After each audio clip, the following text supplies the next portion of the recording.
మాంసపు గుండెను మీకు ఇస్తాను, అప్పుడు నా కట్టడలు నా శాసనములను అనుసరించు వారిగా నేను మిమ్మల్ని చేస్తాను. ఇక్కడ ప్రేమైనటువంటి సోదరి సహోదరులారా, ఒక చిన్న ఉపమానం చెప్తాను.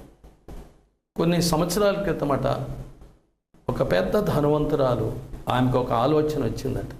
ఏమనంటే, సృష్టిలో ఉన్నటువంటి జీవరాశుల్లో పందిని చూసిందట. ఆ పందికి ఉన్నటువంటి పుట్టుక స్వభావము బురదలో దొర్లాడట, మురికి కంపులో అది పడుకొని హాయిగా ఉన్నట్టుగా ఫీల్ అవుతుంటుంది. మురికిలో దొర్లాడేటువంటి జీవులలో పంది ఒకటి.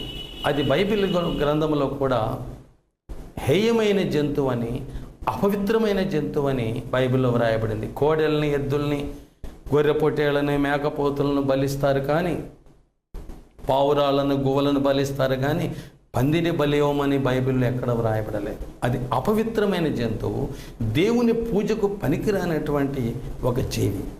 ఆమె అనుకుందట, ఒక పంది ఈనినప్పుడు ఒక పిల్లను తెచ్చి మురికి వాసన దానికి తెలియకుండా నా ఇంట్లో దాన్ని పెంచి దాని మురికిలో దొర్లాడే స్వభావాన్ని మార్చివేయాలి అని ప్రయత్నం చేసిందట. ఒక పంది పిల్లని తెచ్చి తన ఇంటిలో పెంచింది. మంచి భోజనం, మంచి బిస్కెట్లు, తన సోఫాల్లో పడుకోబెడుతుంది, తన కుర్చీలో ఆడిస్తుంది. తన ఇంట్లో మంచి పాలిష్ బండల మీద ఎక్కడైనా మురికి వాసన లేనటువంటి ప్లేస్లో ఆమె దాన్ని పెంచుతూ ఉంది.